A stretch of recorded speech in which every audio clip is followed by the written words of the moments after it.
Bapak Ibu? Puji Tuhan, semua kita luar biasa. Oleh karena kita punya Allah yang luar biasa, punya Tuhan Yesus yang luar biasa. Ya, kita saat ini akan berbicara tentang orang-orang upahan dalam kerajaan Allah. Orang-orang upahan dalam kerajaan Allah dapat kita baca di dalam Matius 20 ayat 1 sampai 16. Dalam Matius 20 ayat 1 sampai 16. Sudah ketemu Bapak Ibu? Bagi yang sudah ketemu, katakan amin. Dan ada juga di layar, ya. Kita baca bersama-sama bergantian. Saya yang ganjil, Bapak Ibu genap. Perumpamaan tentang orang-orang upahan di kebun anggur. Adapun hal kerajaan surga sama seperti seorang tuan rumah yang pagi-pagi benar keluar mencari pekerja-pekerja untuk kebun anggurnya. Ayat 2 Bapak Ibu, silakan.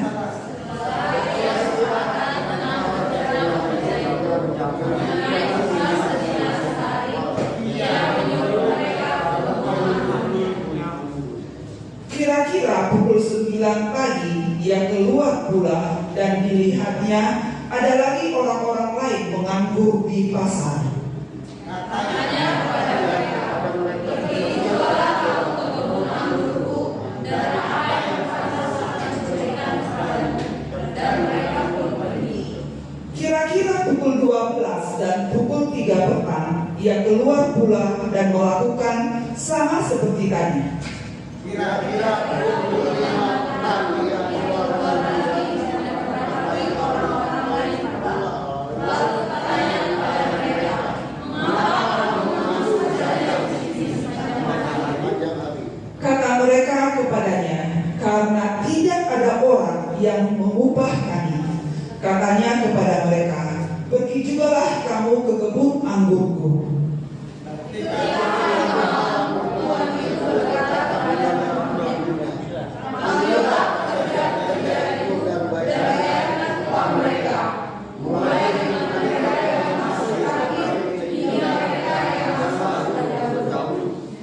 Maka datanglah mereka yang mulai bekerja kira-kira pukul 5 dan mereka menerima masing-masing 1 dinar.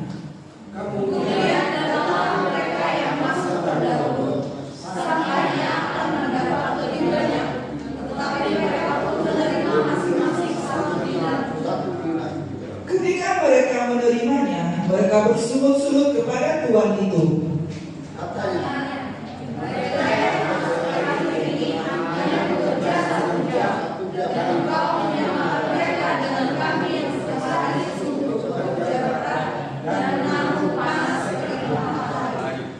Tetapi tuan itu menjawab seorang dari mereka, saudara, aku tidak berlaku tidak adil terhadap engkau. Bukankah kita telah sepakat sedinar sehari? Ambillah bagian aku mau memberikan kepada orang yang masuk terakhir ini sama seperti kepadamu. Tidakkah aku bebas mempergunakan milikku menurut kehendak hatiku? Atau iri hatikah engkau karena aku murah hati? Demikianlah orang yang terakhir akan menjadi yang terdahulu, dan yang terdahulu akan menjadi yang terakhir. Nah, demikianlah kerajaan Allah. Tentu kita semua menghendaki agar kita masuk dalam kerajaan Allah. Dalam ayat 1 tadi dikatakan seorang tuan yang punya kebun anggur pagi-pagi benar sudah berangkat dari rumah untuk mencari pekerja-pekerja. Tuan anggur ini digambarkan sebagai Allah. Dan kita orang yang berdosa adalah pekerja-pekerja Allah. Dikatakan dalam bahasa Inggris King James Version, pekerja-pekerja di sini dikatakan labor. Artinya mereka sudah memiliki keahlian. Mereka sudah memiliki keahlian untuk melakukan pekerjaan di kebun anggur. Dan kemudian ayat 2 dikatakan ada kesepakatan upah antara tuan anggur dengan pekerja-pekerjanya, di mana kesepakatan upah mereka 1 dinar. Dan dikatakan juga di sana pagi-pagi benar. Artinya ini melihatnya suatu hal yang sangat giat. Si tuan kebun anggur kita tahu sangat giat dan inisiatifnya mencari pekerja. Begitu juga dengan kita. Allah kita berinisiatif mencari kita. Kenapa kita dicari? Kenapa kita dicari? Karena kita terhina. Semua manusia sudah jatuh dalam dosa. Kita perlu dihubungkan dengan Allah kembali. Dan Allah tidak tinggal diam. Tetapi Alkitab menceritakan pagi-pagi benar tuan kebun anggur mencari kita. Di dalam pagi-pagi benar ini ada kandungan, mengandung ada sebuah kerinduan betapa Allah ingin kita bersatu dengan Dia. Amin. Betapa Allah ingin kita bersatu dengan Dia. Padahal Allah dapat tidak menciptakan dari apa saja untuk menyembahnya. Bisakah Allah menciptakan penyembah-penyembahnya dari batu? Bisa, sebab Dia Allah sang pencipta. Tetapi Allah, di hadapan Allah kita sangatlah berharga, sehingga pagi-pagi benar Dia sudah mencari kita. Dan mengenai pekerja-pekerja ini, Allah sudah mengenal kita, bagaimana tabiat kita sejak kita dalam kandungan. Itulah sebelum pekerja-pekerja ini bekerja, Dia sudah membuat sebuah kesepakatan. Kenapa? Karena di kemudian hari kita akan melihat apa yang terjadi saat upah diberikan. Kemarin kita belajar di KPA bahwa tidak ada kebetulan dalam hidup kita. Semua ada dalam kontrol Allah. Apapun yang terjadi dalam hidup kita sudah Tuhan ketahui. Dan bahkan sejak kita lahir, dalam Mazmur dikatakan Tuhan juga sudah sangat tahu. Apa hari-hari yang kita lalui, Tuhan tahu. Ketika kita duduk, ketika kita berdiri, dan apa dalam pikiran kita, Tuhan tahu. Jadi, kalau kita saat ini punya keluh kesah, sampaikanlah kepada Tuhan, karena Dia Allah yang Maha Tahu. Kemudian dikatakan lagi, tuan rumah pergi pada waktu jam 9. Kemana pergi? Ke pasar. Baru jam 12, jam 3 juga tuan kebun anggur juga pergi. Betapa giatnya Allah mencari kita. Amin. Kemudian pada jam 5 juga Tuhan masih mencari kita. Apa artinya itu? Kita semua memiliki waktu-waktu yang berbeda ketika kita menerima Tuhan Yesus. Apakah kita di sini sudah menerima Tuhan Yesus sebagai Tuhan dan Juru Selamat kita? Siapa di sini yang sudah sungguh-sungguh berkata, Tuhan, Engkau adalah Tuhan dan Juru Selamatku? Masih cuma 1, 2 atau ada yang ragu-ragu? Ada yang ragu-ragu bahwa dia menyebut bahwa Tuhan adalah Tuhan dan Juru Selamatnya? Nah, kita semua telah menjadikan Tuhan dan Juru Selamat kita. Ada yang dikatakan jam 9, ada yang dikatakan jam 12, ada yang dikatakan jam 3, ada yang dikatakan jam 5. Ada orang yang sudah sejak dari bayi sudah lahir sebagai orang Kristen, pengikut Kristus. Kemudian ada juga saat dia anak-anak, mungkin saat sekolah minggu dia mengalami perjumpaan dengan tahun, ya kan? Ada juga mungkin saat remaja, umur 12 tahun, dia mengalami perjumpaan dengan Tuhan. Dan ada juga yang sudah dewasa di usia pertengahan usianya, ya, antara mungkin umur 40 ke 50, ya. Kemudian ada juga yang sudah hampir mendekati ajar jam 5. Ini semua menunjukkan waktu-waktu kita saat mengikut Kristus. Di antara kita mungkin berbeda-beda waktunya saat mengikuti Kristus. Dan kepada orang-orang ini Tuhan tidak membuat kesepakatan berapa upahnya. Yang dibuat kesepakatan hanya kepada pekerja. Tetapi orang-orang yang dipanggil saat jam 9, jam 12, jam 3, jam 5, Tuhan tidak membuat kesepakatan. Kenapa?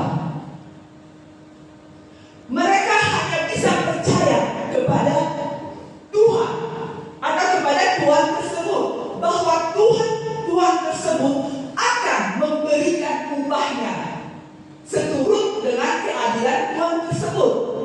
Tidak ada pembicaraan tentang upah di antara mereka. Dalam bahasa Inggris, kata pengangguran ini di dalam bahasa Inggris dikatakan standing idle, yaitu orang yang diam-diam berdiri di pasar, tidak punya pekerjaan apa-apa. Mereka mungkin banyak dijemur, sementara orang di pasar sudah melakukan kegiatan begitu rupa, berdagang, jual beli atau apapun. Pasar adalah sebuah keadaan yang sangat sibuk. Dan dari situlah Tuhan memanggil kita. Dari kesibukan kita masing-masing, Tuhan memanggil kita. Mungkin ada pekerjaan kita yang bertani, ada pekerjaan kita yang supir, ada pekerjaan kita di rumah tangga, ada pekerjaan kita berbagai macam hal. Dari kesibukan kita masing-masing, Tuhan memanggil kita. Amin. Dari kesibukan kita masing-masing, Tuhan memanggil kita. Oleh karena Dia hidup kepada kita. Bukan manusianya yang hidup, tetapi Allah. Allah yang sangat rindu agar kita tetap terhubung dengan Dia. Nah, waktu kesepakatan tidak diucapkan, tidak ada kesepakatan di antara pengangguran tersebut. Mereka hanya bisa percaya bahwa Tuhan di rumah itu adalah Tuhan yang adil. Tuhan yang punya kemenangan itu adalah Tuhan yang akan memberikan sepatutnya kepada mereka. Artinya ada iman enggak di situ? Ada iman enggak di situ? Diperlukan iman dalam menjalani kehidupan kita. Amin. Diperlukan iman saat kita menjadikan Tuhan sebagai Tuhan dan Juru Selamat kita. Sangat diperlukan iman untuk berjalan bersama Yesus. Kenapa? Karena tidak selamanya mengikut Yesus itu selalu indah. Tetapi ada kalanya masa surut, kita menghadapi berbagai persoalan dalam hidup kita. Maka kita memerlukan iman. Saat badai datang dalam hidup kita, tetaplah percaya. Saat badai datang menerpa hidup kita, tetaplah percaya. Hingga kemudian pada waktu malam hari, sang tuan kebun berkata kepada mantunya, bagikanlah upah mereka. Dan yang dipanggil terdahulu siapa? Yang dipanggil terdahulu adalah yang paling akhir direkrut menjadi pekerjanya. Dan saat mereka menerima upah, mereka sesungguhnya tidak mengharapkan mau dikasih berapa juga. Mereka pasti terima. Kenapa? Mereka awalnya pengangguran, nggak punya kerja. Sementara di rumah ada orang-orang yang butuh makan. Tetapi saat mereka menerima upah, mereka sungguh sangat gembira. Karena apa? Mereka mendapat satu 1 dinar pada waktu itu adalah upah bagi seorang pekerja harian. Sedinar upah sehari bagi seorang pekerja harian pada waktu itu. Dan mereka sungguh terkejut karena oleh anugerah tuan kebun tersebut mereka mendapat gaji 1 dinar. Begitu juga dengan keselamatan kita. Semua kita, apapun pekerjaan kita, kalau kita tidak menunjukkan pekerjaan kita itu untuk kemuliaan Tuhan, maka kita adalah orang-orang yang menganggur. Saat kita, apapun saat ini yang kita lakukan, entah kita berdagang, entah kita pekerja rumah tangga, entah kita kuli bangunan, entah kita pengusaha, entah kita seorang guru, entah apapun pekerjaan kita, kalau pekerjaan kita itu tidak kita tujukan untuk kemuliaan Tuhan, maka kita semua adalah orang-orang yang menganggur. Pertanyaannya, sudahkah pekerjaan kita lakukan untuk Tuhan? Sebab pekerjaan adalah juga ibadah kita.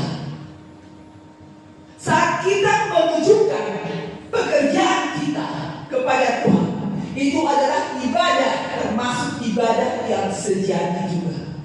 Karena apa? Pekerjaan kita ini memberikan nafkah hidup bagi kita.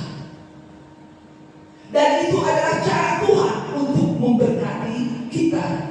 Itu sebabnya dalam Alkitab, apabila engkau bekerja kepada Tuhanmu, maka lakukanlah itu sungguh-sungguh, sekalipun Tuhanmu itu seorang yang bengis dan kejam. Apalagi kalau engkau punya Tuhan seorang yang seiman denganmu. Jangan menganggap remeh karena mungkin engkau diperlakukan lebih baik karena dia mengenal Tuhan. Tetapi justru engkau harus bekerja lebih sungguh lagi. Itulah yang membuktikan bahwa kita adalah orang-orang Kristen, pengikut Kristus. Amin. Dan setelah tiba saatnya pembagian upah kepada pekerja-pekerja yang merasa dirinya sudah berpengalaman, yang merasa dirinya sudah dipanggil sejak lahir, kemudian mereka menerima upah yang sama. Berapa? 1 dinar. Padahal mereka sudah pagi-pagi benar loh direkrut, mulai dari matahari belum terbenam, jam 6 pagi-pagi benar, bukan? Belum terbit, bukan terbenam, terbit. Ya, mereka sudah bekerja lebih lama. Mereka sudah lebih menanggung banyak sinar matahari panas. Tetapi gaji mereka tetap 1 dinar. Mereka menyangka mereka akan memiliki gaji yang lebih besar, upah yang lebih besar dari orang-orang yang sebelumnya. Dan mereka sudah berharap mereka mendapatkan lebih. Ternyata mereka hanya dapat 1 dinar. Apakah Allah tidak adil? Apakah Allah tidak adil? Menurut dunia, kalau kita bekerja lebih lama, pastilah upah kita lebih besar dibandingkan yang baru. Betul tidak? Tetapi kerajaan Allah tidak mengandung prinsip seperti itu. Kerajaan Allah memberikan kita bahwa kerajaan Allah mengandung prinsip kasih karunia. Itulah sebabnya kepada pekerja-pekerja tersebut Allah sudah membuat lebih dahulu kesepakatan. Karena apa? Allah sudah tahu mereka pada waktunya akan bersungut-sungut, akan menuntut. Ketika mereka bersungut-sungut menuntut kepada Tuhan kebun anggur, apa jawabnya? Jawabnya, bukankah kita sudah sepakat? Bukankah kita sudah sepakat? Semua karakter kita Tuhan sangat tahu. Dan apapun karakter kita, Tuhan tetap memanggil kita untuk dijadikan anaknya. Amin.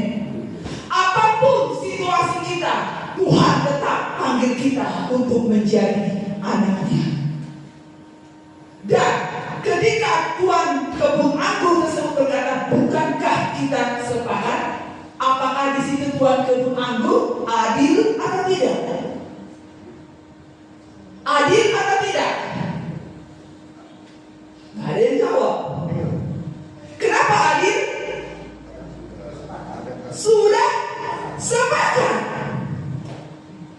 Dan itu menunjukkan jika pekerja ini Tuhan tahu, Tuhan di kebun anggur itu tahu, pada akhirnya mereka akan bersungguh-sungguh, mereka akan iri kepada orang lain.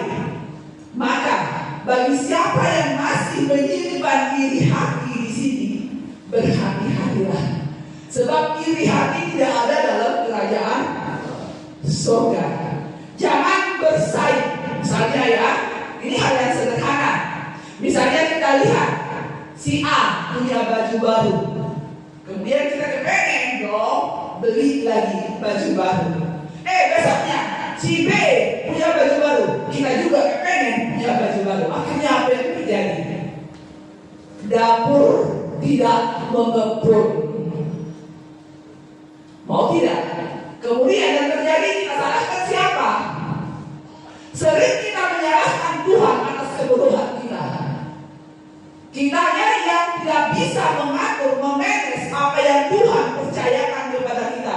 Tetapi kita suka menyalahkan Tuhan. Semoga tidak ada di tempat ini. Amin. Kok semua lemas gak beramanan? Lemas? Semoga di tempat ini tidak ada. Si A beli apa di rumahnya? Wah, saya besok juga akan beli yang seperti itu. Akhirnya terjadi persaingan yang tidak sehat, membuat keluarga kocar kacir. Di sini sudah diajarkan, hiduplah berpadanan dengan keadaan kita. Tidak perlu iri. Dan si tuan kebun anggur berkata, bukankah aku bebas memberikan apa yang kupunya kepada siapapun aku kehendaki? Kalau kita tahu hidup kita adalah anugerah, maka tidak perlu iri. Maka kita tidak perlu bersungut-sungut. Ketika apapun pekerjaan kita, lakukanlah dengan sungguh-sungguh, sebab pekerjaan kita itu adalah ibadah. Kalau kita menunjukkan pekerjaan kita semua kepada Tuhan, maka kita adalah orang-orang yang beribadah. Tentu kalau kita berkata pekerjaan kita tujukan untuk Tuhan, maka kita harus melakukannya di dalam takut dan gentar kepada Tuhan. Gak boleh dong tidak jujur. Gak boleh dong nipu-nipu. Mungkin di antara kita gak ada lagi kan. Semoga ya kita terus berlatih. Amin. Kita mau terus berlatih dan berlatih dan berlatih. Mungkin kadang kala jatuh, tetapi mari segera bangkit. Nah, dari keseluruhan cerita ini, mari kita lihat bahwa hidup kita ini hanyalah oleh karena anugerah. Tidak ada yang patut kita banggakan. Tidak ada yang patut kita sombongkan. Karena apapun yang kita bisa miliki, apapun yang bisa kita kerjakan, semua karena anugerah Tuhan saja. Bila kita ada pada saat ini, di tempat ini, semua juga karena anugerah. Kita bisa menikmati hari ini juga karena anugerahnya Tuhan. Nah, kita perlu untuk merenungkan, sudahkah kita melakukan bagian kita dengan sungguh-sungguh? Kita tahu pertama, Allah berinisiatif mencari kita, agar kita orang-orang yang berdosa ini tidak terpisah dari Tuhan. Yang kedua, kita semua adalah orang-orang yang menganggur kalau kita tidak melakukan pekerjaan kita untuk kemuliaan Tuhan. Apakah kita termasuk orang-orang yang menganggur? Yang ketiga, tidak perlu bersungut-sungut atau tidak perlu iri hati kepada orang lain, karena Allah sudah mengatur segala kehidupan kita. Dan upah kita yang paling utama bukanlah materi, tetapi upah kita yang paling utama adalah keselamatan. Tidak ada orang, bagi orang yang benar seseorang mau mati. Bagi orang baik ada orang yang mau mati. Misalnya, karena kita sudah merasakan kebaikan seseorang terus menerus, hingga suatu hari mungkin orang yang kita anggap baik ini terancam nyawanya. Kita bisa pasang badan loh. Betul nggak? Betul nggak? Karena kita sudah merasakan kebaikannya, kita bisa pasang badan untuk dia. Tetapi bagi orang benar belum tentu. Kenapa? Karena kadang kebenaran bisa menyakiti kita kalau kita tidak bisa menerimanya. Tapi Yesus Kristus sudah mati bagi kita bahkan saat kita berdosa. Bukankah itu anugerah? Bukankah itu anugerah? Saat kita berdosa, Yesus sudah mati bagi kita. Jadi kita menerima upah bukan karena oleh kebaikan kita. Kita menerima upah bukan karena keahlian kita, tetapi juga oleh anugerah. Sudahkah kita berterima kasih kepada Tuhan atas anugerahnya? Pernah gak kita merenungkan? Nih, ada penyanyian. Bila engkau ingin bersyukur, hitunglah berkat Tuhan dalam hidupmu. Pernah gak di antara kita sambil duduk atau melakukan apa, mengingat kebaikan Tuhan? Ya Tuhan, kemarin aku pas begini tertolong sama Tuhan. Ya Tuhan, ketika aku dalam sakit lemah, aku tertolong oleh Tuhan. Ketika aku butuh sesuatu, tertolong oleh Tuhan. Pernah kita menghitung berkat Tuhan dalam hidup kita? Siapa yang tidak pernah? Dan apa akhir daripada kita menghitung berkat Tuhan? Sesudah kita menghitung, apa yang terjadi? Apakah ya sudah, Tuhan sudah baik, Dia menolong aku, Dia memberikan aku ini itu, Dia memberi aku kesehatan, Dia selalu menyertai aku, ya sudah. Tetapi ada tidak kerinduan dalam hidup kita sehingga keluar pujian yang begitu tulus kepada Tuhan? Wah Tuhan, tidak ada Allah yang seperti Engkau. Hanya Engkau Allah yang layak dipuji. Aku bersyukur karena Engkau sungguh teramat baik. Ketika kita mengenang kebaikan Tuhan, seharusnya yang keluar adalah ucapan syukur. Pertanyaannya, ketika kita sudah merasakan kebaikan Tuhan sedemikian rupa, maukah kita mati bagi Tuhan? Maukah kita mati bagi Tuhan? Ini pertanyaannya. Kita bilang firman Tuhan berkata, bagi orang baik ada orang yang rela mati. Jika kita sudah merasakan kebaikan Tuhan, maukah kita mati bagi Tuhan?